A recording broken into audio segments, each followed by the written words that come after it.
ang sampataw nga ikaupat nga suspect nga mitulis or patay sa usa ka dalagita dito sa Tagum City, Davao del Norte, sampataw na dakpanah.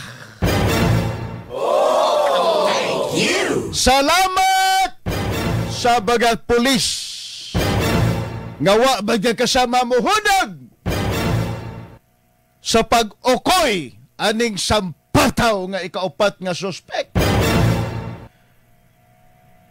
sa brutal nga pagpatay sa dalagita dito sa Tagum City, Barangay La Pilipina, Davao del Norte. Asa ganito dapitan na dakpiyi ka? Sos, Ginoo ko. Sampataw. Diri pa yun sa syudad sa Davao. Sampataw. Dakpan magkakasama ang naisgutan. Ha? Diha sa Lapu-Lapu Street, Barangay Agdao Proper.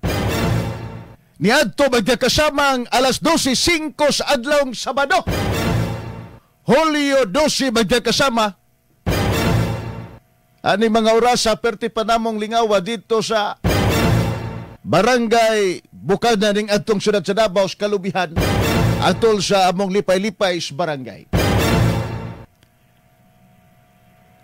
Ang sampataw mao magkakasamay akong gika kulbaan ug maayo kay nakuhaan pa jud ang sampataw og .38 kalibre nga pistola. Nakalusot ang sampataw diri sa Davao. Armado! Sampataw. Oh, come on. Sa ato pa naka-against Task Force Davao. Diha magkakasamas lasang ning sampataw dago.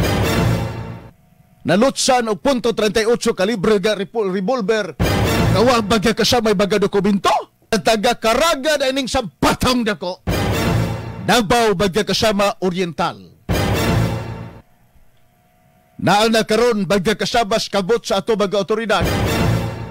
Dito magkakasama sa Tagum, kini magkakasama ang nadakpan nga ikaupat nga suspetsado, kini nganlan magkakasama nga si Roylan alias Roy Sampataw nga mao magkakasama giila kunuhay nga leader di atong tulo magkakasama nga taga Maragusan Davao di Oro magkakasama Mayor Culino Attention imong sakop des Maragusan niabot diri sa Dakbayan sa Tagum pagsabuhag sa ilang sinampataw nga binuhatan.